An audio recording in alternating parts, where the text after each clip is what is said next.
Welcome to my इन्वेस्टा। इस video में बात करेंगे, अगर आप एक बिगिनर हैं तो आपको अपनी ट्रेड या इन्वेस्टमेंट कैसे शुरू करनी चाहिए।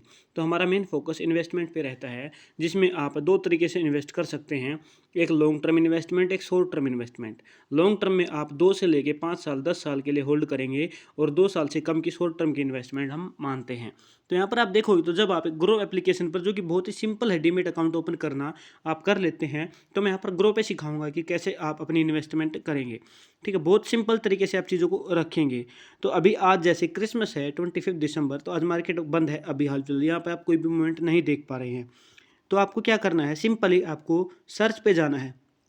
जब आप अपना डीमेट अकाउंट ओपन कर लेते हैं, जिसमें 24 आवर के बाद आपका डीमेट अकाउंट ओपन एक्टिव हो जाता है, तो यहाँ पे सर्च का ऑप्शन है। तो सिंपली आप सर्च पे जाएंगे। ठीक है, सर्च पे जाने के बाद जैसे कि मैंने इन स्टॉक्स को सर्च कर रखा है, आपको कुछ नहीं करना है। आप नीचे आएंगे तो आपको यहाँ पर कुछ लिस्ट दिखेगी।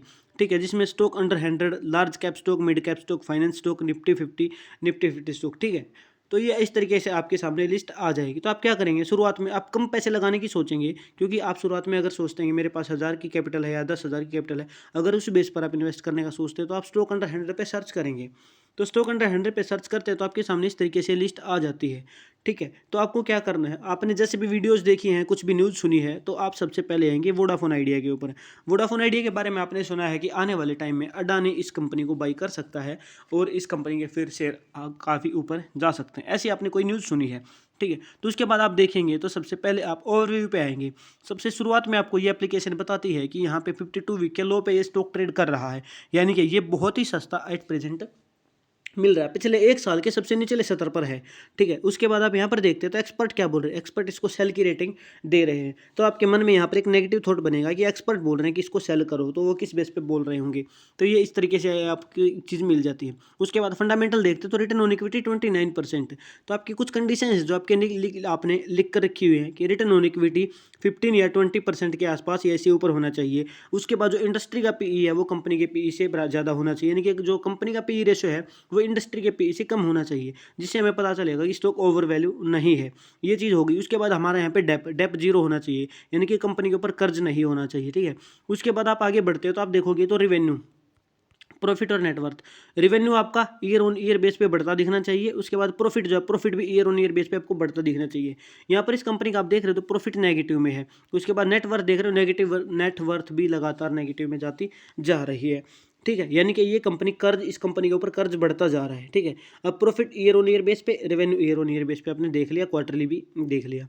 उसके बाद आप यहाँ पर देखोगे होल्डिंग। ठीक है, तो यहाँ पर होल्डिंग में क्या है, प्रोमोटर के पास 40% से ज़्यादा की हिस्सेदारी होनी चाहिए। ठीक है, जिससे हम मानेंगे कि मालिकाना हक प्रोमोटर के पास में है। तो आप यहाँ पर देखोगे तो रिटेल इन्वेस्टर यहाँ पर 45% है, यानी कि अभी इस कंपनी के मालिक कौन है, रिटेल इन्वेस्टर एक तरीके से हम कह सकते हैं। ठीक है, यानी कि रिटेल इन्वेस्टर। अब अगर प्रोमोटर अपनी होल्डिंग को, जैसे आप यहाँ पर देख रहे हैं 36% थी अप्रैल 2024 में, और आप देखोगे सितंबर 2024 में, तो यहाँ पर होल्डिंग जो है, प्रोमोटर अपनी होल्डिंग को बढ़ा रहा है, पब्लिक अपनी होल्डिंग को कम कर रही है। अब एफआईआई देखोगे तो 11% से लेके एफआईआई 12% चली गई। फिर से अप्रैल पे क्लिक करोगे म्यूचुअल फंड 1.79, सितंबर में क्लिक करोगे म्यूचुअल फंड 4%। उसके बाद अप्रैल में जो है डीआईआई देखो 1.43, और यहाँ पर 0.80। आपको सिंपल समझ में आ गई, ये कम हुई है, म्यूचुअल फंड बढ़े हैं, एफआईआई कम हुए हैं, प्रोमोटर बढ़े हैं, और पब्लिक कम हुई है। ठीक है, तो यहाँ पर कम होने वाले पब्लिक, एफआईआई और ओडीआई। ठीक है, और यहाँ पर म्यूचुअल फंड, और यहाँ पर आपको दिख रहा है कि प्रोमोटर, ये दोनों आपको बढ़ते दिखे। ठीक है, तो ये दोनों चीज़ें बढ़े हैं। सिंपल इतना आपको समझ में आ गया, यहाँ से आपने एनालिसिस कर लिया कि हाँ ये चीज़ें हैं। उसके बाद आप सिंपली क्या करोगे, चार्ट पे क्लिक करोगे, टेक्निकल एनालिसिस के ऊपर जाओगे, वीकली टाइम फ्रेम की कैंडल सिलेक्ट करोगे। ठीक है, अगर आप अच्छा से प्रॉफिट कमाना चाहते हो तो वीकली टाइम फ्रेम सिलेक्ट करोगे। उसके बाद देखोगे प्राइस मूविंग एवरेज 50 पे है या नहीं है। जब प्राइस मूविंग एवरेज 50 पर रहता है तब आप बाइंग करते हैं, तो आपका प्रॉफिट वहाँ शानदार रहता है। जब जब आप देखोगे तो अगर प्राइस मूविंग एवरेज 50 से नीचे है तो आपको इसका बेस बनने देना है। बॉटम बनेगा यहाँ पर, अगर डबल बॉटम बन जाता है उसके बाद प्राइस ऊपर जाता है और 8.50 को ब्रेक कर देता है, तो आपके टारगेट जो है 11.45, ये आपका टारगेट रहेगा। ये स्ट्रेटजी आपकी होनी चाहिए। इसके ऊपर सेपरेट वीडियो बनाऊंगा, टेक्निकल एनालिसिस की क्या स्ट्रेटजी रहेगी। ये था सिंपल बेसिक की, अगर आप किसी भी स्टॉक में एंट्री करना चाहते हैं तो कैसे कैसे आप देखेंगे। अब अगर आप इसको बाई करना चाहते हैं तो सिंपली आप इस पर बाई पे क्लिक करेंगे, जो आपको यहाँ पर दिख रहा है। बाई पे क्लिक करने के बाद आपके सामने दो ऑप्शन आ जाते हैं दोस्तों, बीएससी और एनएससी। ठीक है, बीएससी और एनएससी। सिंपली आप इस पर क्लिक करोगे तो बीएससी एनएससी कन्वर्ट हो जाएगा, ठीक है। National stock exchange, Bombay stock exchange. उसके बाद आपके सामने ऑप्शन रहेंगे डिलीवरी, इंट्राडे, एमटीएफ, ठीक है। और उसके बाद ये सेटिंग का ऑप्शन है। तो डिलीवरी में आप इसको क्या है, कैश में बाई करेंगे। कई कई ब्रोकर इसमें कैश लिखते हैं। डिलीवरी यानी कि आप लॉन्ग टर्म के लिए बाई कर रहे हैं, आज के दिन आप बेच के आज के दिन सेल नहीं करेंगे। अगर आप इंट्राडे सेलेक्ट कर लेते हैं तो आज ही के दिन ये बाई होगा और 3:30 से पहले ही ये स्टॉक आपका सेल हो जाएगा ऑटोमेटिक, ठीक है। तो यहाँ पर आप सिंपली सेटिंग पे क्लिक करेंगे। आप देख रहे हैं कि यहाँ पे सेटिंग का ऑप्शन है, इस पर क्लिक करते हैं तो आपके सामने ये ऑप्शन आ जाता है, regular order, SL order, GTT order. अगर आप जीटीटी ऑर्डर सेलेक्ट करते हैं तो उसके बाद आप कंटिन्यू करेंगे तो आपके सामने 1 साल का टाइम है।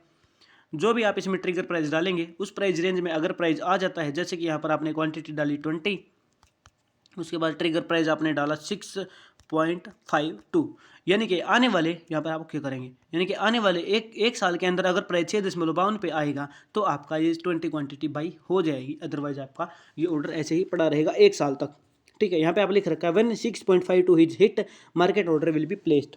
ये होता है जीटी ऑर्डर, ठीक है। आप जीटी ऑर्डर भी लगा के रख सकते हैं, आपको पता है कि अगर प्राइस नीचे गिरता है तो, ठीक है। उसके लिए आपको अपना टेक्निकल एनालिसिस देखना होता है। सिंपली बाई पे क्लिक करेंगे, अदरवाइज आप क्या करेंगे, एनएससी सेलेक्ट करेंगे। लिमिट आप 7.62 है, आप इसको चेंज कर सकते हैं। अगर आपको लगता है कि आने वाले अगले दिन में, जैसे कि कल अगर मार्केट ओपन होती है और प्राइस 7.33 तक आ सकता है गिर के कैंडल नीचे की तरफ, तो आप अपना 7.33 यहाँ पर सेलेक्ट करेंगे। और कल जब 7.33 हिट होगा तो आपका प्लेस ऑर्डर प्लेस हो जाएगा। सिंपल यहाँ पर आपको क्वांटिटी डालनी है और आपको बाई पे क्लिक कर देना है, ठीक है। तो आपको क्या करना है, चलिए यहाँ पर आप देख रहे हैं बैलेंस नहीं है, तो अभी क्या करना है, सिंपली आप क्या करेंगे, इसमें मैं बताता हूँ। आपका जो बैंक अकाउंट इसमें लिंक है, आप उसी अकाउंट से इसमें पैसा ट्रांसफर कर सकते हैं, ठीक है। ऐड मनी पे सिंपली क्लिक करना है। ऐड मनी पे सिंपल क्लिक करेंगे, यहाँ पर 5,000 है जो भी आप ऐड करना चाहते हैं, तो आप यहाँ पर अपना बैंक जो आपका बैंक लिंक है उसी बैंक से आप इसमें ऐड कर सकते हैं। अदरवाइज आप दूसरे बैंक से इसमें पैसा ऐड नहीं कर पाएंगे। सिंपल ये तरीका है, ठीक है। और दूसरा बैंक से अगर आप यूपीआई के जरिए ऐड करते हो तो पैसा नहीं ऐड होगा। इतना सा सिंपल सेल करने के लिए भी आपको यही प्रोसीजर फॉलो करना पड़ेगा, ठीक है। और आपको ये स्टॉक का टेक्निकल मैं एक सेपरेट वीडियो में बताऊंगा। अगर आप मेरे चैनल पर नए हैं तो चैनल को सब्सक्राइब जरूर करें और वीडियो को लाइक किए बिना ना जाएं, क्योंकि मुझे उम्मीद है आपको सिंपली शेयर बाई करना आ गया है कि अगर आप कोई भी स्टॉक बाई करना चाहते हैं ग्रो एप्लीकेशन के अंदर तो वो कैसे कर सकते हैं। तो इस वीडियो में इतना ही। Thank you very much.